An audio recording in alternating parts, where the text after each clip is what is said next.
Hello, and welcome to today's workshop titled Faithful Imagination, Developing Ministries That Thrive.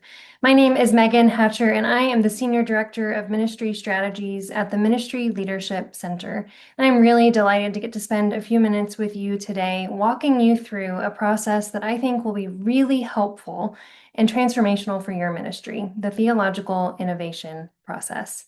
Let's get started. As we get started, I want to tell you just a little bit about the Ministry Leadership Center in case you're not very familiar with us. At the Ministry Leadership Center, our goal, our mission is to equip leaders and faith communities for transformational ministry so that future generations embody Christ's love in the world. And we do this through a few different ways. We offer specialized theological education and practical training for next-gen leaders and for senior leaders who are looking for support and resources for your ministries. We provide coaching to leaders as well as all kinds of tools and strategies for listening deeply to what's going on in your community, developing new expressions of ministry, assessing a faith community's culture, and shifting churches and the Big C capital church away from just measuring with traditional metrics of success. We provide and partner with faith communities around the country to provide staffing services and support with hiring and training ministry staff. We also offer a youth ministry curriculum called Holy Disruptions that is a new way of inviting young people into theological reflection through the traditional youth group model. I'm really delighted to get to talk to you today, though, about something really practical. And I have a few different goals for us in today's workshop. I want to introduce you to our framework at the Ministry Leadership Center for what we call transformational ministry. I'm going to walk you through a tangible and practical process, which is our theological innovation process, that can help you to think about how might your faith community launch something new, or how might you adapt an existing program within your faith community's ministries so that it can be even more effective. I'm going to also help you to brainstorm some next steps to think through what might God be calling you to do next as you've been equipped with this process today. But as we get going, I want to actually begin with a story from my own ministry that I think you and hopefully many ministry leaders might relate to. Now, when I was serving as a pastor, our staff had lots of conversations with folks in our congregation, and we thought that we were hearing a clear request. We thought we were hearing from the congregation that they were looking for more Bible study opportunities. So we took what we thought we were hearing and we did what ministry leaders often do. We said, we've got this, and we set to work developing a 6-week Bible study curriculum. We advertised this new ministry. We had the signups go out. We had folks who said they wanted to participate, and then we launched. And so what happened? Well, we ended up having almost zero participation. We lost a lot of time and resources in developing this ministry idea, and then we ended up canceling after only 2 meetings. So what was the mix-up? What was the gap? Well, we had based this ministry idea on assumptions. When we thought we were listening to our congregation, we were actually making assumptions about what they were asking for. We chose a bad season and a bad time, partly because we didn't ask any questions. We didn't provide childcare. We chose a location that ended up actually being difficult for people to get to. And most importantly, we didn't listen. We didn't ask people enough questions so that they could tell us what they were really looking for. Now, as a ministry leader, I think it's so easy to assume that our role is to develop and plan ministry programs for the people in our faith communities. But I want to invite you to consider something. What if your role as a ministry leader is actually to listen first, and then to invite other people to that act of listening as well? So at the Ministry Leadership Center, we believe that transformational ministry doesn't begin with an idea. It starts with listening. Transformational ministry emerges at the intersection of 3 things: a faith community's sense of mission and purpose in the world, what you feel that God is calling your specific faith community to do today, A community's assets, including the resources and gifts that exist within your own faith community, and then the community's needs. What are some of the challenges or some of the sources of stress or pain that people are facing in your particular context? So you can see from that way of thinking about transformational ministry that this is about so much more than just an idea. It's about moving faithfully through a process that begins with asking intentional questions about what's going on in your context. So what that means that for ministry to be effective today, it has to be contextual. It has to be led by the Holy Spirit, not our big ideas. It has to be person-centered and rooted in listening. And the form that any ministry takes has to be adaptable. Now, we at the Ministry Leadership Center have been working with faith communities around the country to reimagine their ministries in their contexts for the last 8 years. And along the way, we have seen a couple of common missteps. One of those is that many faith communities and many pastors and ministry leaders, including myself, as my story earlier illustrated, we want to start with an idea. But faith communities that jump too quickly to ideation often overlook the critical role of first observing, deeply listening, and cultivating empathy for the people all around them. Faith communities often sometimes move so quickly into implementing a new ministry idea that they completely overlook their theology. We completely disregard what it is that the Holy Spirit and God might be trying to say to us as we move forward in ministry. And theological reflection has to be a step in the process of developing something new or making adaptations to something that already exists. Many faith communities also go through this process without having a guide. Now, reimagining ministry is intentional work, and it can be difficult sometimes. So accountability and encouragement and cheerleading can be really helpful. This relates to another common misstep that we see, which is that faith communities and ministry leaders often try to go about this work alone. But developing a thriving ministry or adapting something that already exists requires a team effort. Leadership has to be shared in order for a ministry to be sustainable. And then finally, we often see faith communities who set goals that are really only satisfying cultural metrics. And what I mean by that is that they're really setting goals that are rooted in boosting attendance numbers and numerical growth. But we believe that God is up to so much more than just what we can count. So with those missteps in mind, let's talk about what are some of the ingredients for thriving ministry in today's world. Well, I think there are at least 6 crucial ingredients. An understanding of a context's unique culture, knowledge of the needs and the assets, the resources that are present in a community, theological reflection and discernment, understanding of a faith community's unique sense of mission and purpose, active participation of the people who live in a particular place, and then an innovative ministry model. But when I say innovative, what I mean is the intersection of those 3 things that we talked about earlier: a faith community's sense of mission, a community's assets, and a community's needs. Now notice what isn't on this slide: an idea. Well, that's because the process that I'm going to walk you through today prioritizes process over product. And the results are transformational for people who participate in these kinds of ministries, and I believe they are going to be transformational for your entire faith community.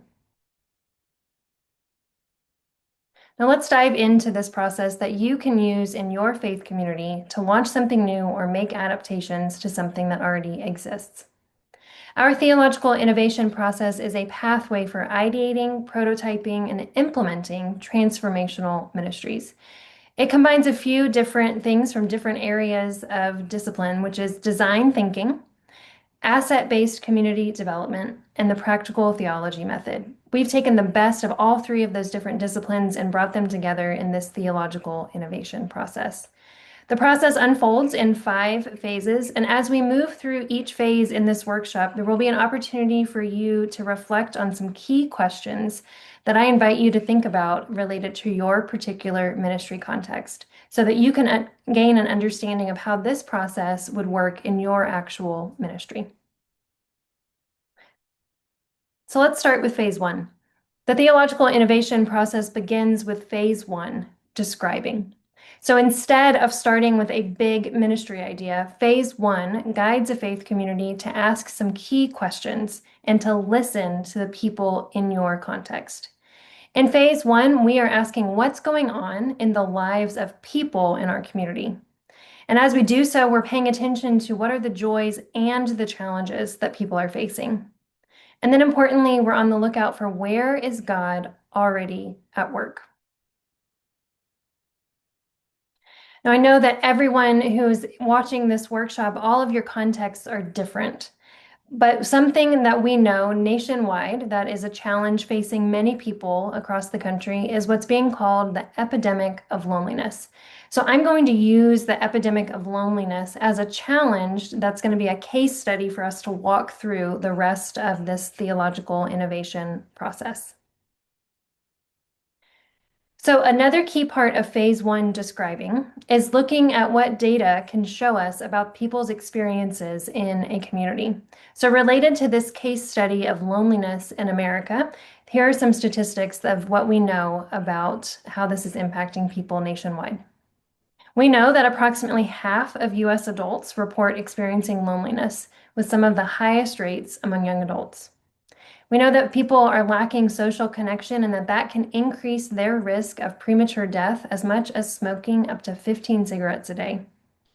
In 2020, data shows us that only 47% of Americans said that they belonged to a church, a synagogue, or a mosque, which is down from 70% in 1999. We also know that almost half of all Americans in 2021 reported having 3 or fewer close friends. Phase two is the interpreting phase. So in phase one, we were asking questions of what? What is going on in people's lives? What joys and challenges are people facing? In phase two, we dive deeper beneath the surface to ask questions of why. Why are certain things that we're observing and hearing about in our communities happening? Phase two also brings in an exploration of the assets, the resources, the strengths that are present within a community. So thinking about that case study that I just mentioned earlier about loneliness, in phase two, the questions become why? Why are so many people experiencing loneliness and isolation? What's the root cause of loneliness? Now I invite you to pause the video and complete steps 1 and 2 on your handout to identify specifically in your context what is going on in people's lives and why is it happening.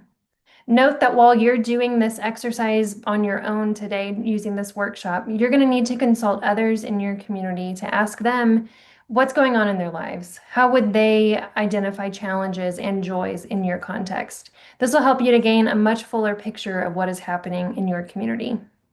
Now, part of this work also involves not jumping to conclusions or making assumptions so that you can actually seek out insights from other people.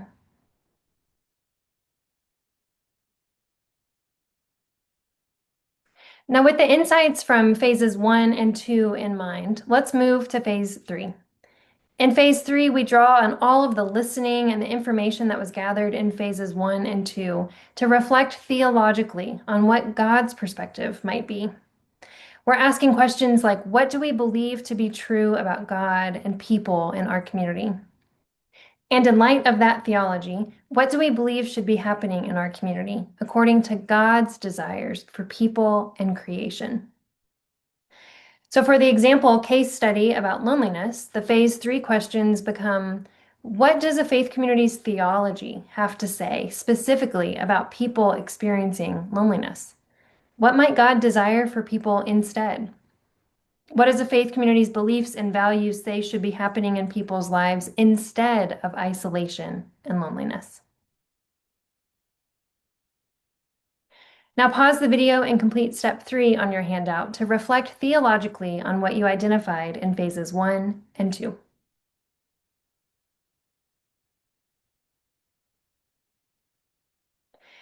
Moving to phase 4. Phase 4 is the ideating and prototyping phase. This is typically the longest phase of the theological innovation process. In this phase, we build on all of the information that was gathered and identified about people and the community in phases 1, 2, and 3. And we start to ideate about what kinds of new ministry could be created that might actually address what we heard was happening in our context. It's also a time to ask what existing ministry might need to be adapted to better meet the needs of people in the community. Another key aspect of phase 4 involves getting buy-in from others within your faith community and then testing a ministry idea through a series of what we call prototypes, which are just small-scale, low-risk tests of a ministry idea.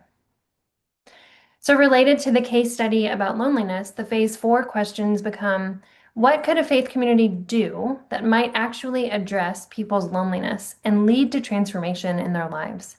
What assets and resources already exist in the community that might help? Once an idea emerges in phase 4, phase 5 is the implementing phase, and this is the final step in the theological innovation process.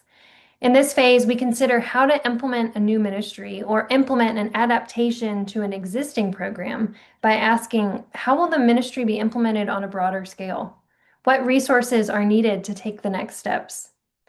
Faith communities also should ask a critical question that is often overlooked in ministry development. That question is, how will you know if the ministry is effective? Now, longevity is not necessarily a marker of ministry effectiveness in today's church. The purpose of launching something new is not simply to just create one more static ministry that exists forever. We know that that's actually a recipe for unfruitful ministry and burnout for leaders and for volunteers. So, a key question in innovative ministry implementation is, how will a faith community know when the innovative ministry has fulfilled its purpose and is actually no longer needed? This also means that implementation is not just about endlessly growing the ministry and boosting attendance numbers. It's about ensuring that the ministry that emerges from this process continues to be rooted in listening to the needs of people and the assets that people bring within a community, and making sure that that ministry remains in line with the faith community's sense of mission, so that that ministry can be as transformational as possible. So as we think about this case study of loneliness in America, the phase 5 questions are, what would it look like to scale the ministry idea that emerged in phase 4? How will a faith community know if the ministry is actually effectively combating people's loneliness? Now pause the video and complete steps 4 and 5 on your handout to consider what ideas might be transformational in your context in light of what is going on in people's lives and your theological reflection from phase 3. Then reflect on what resources you might need and who else you need to talk with to move the idea forward in phase 5.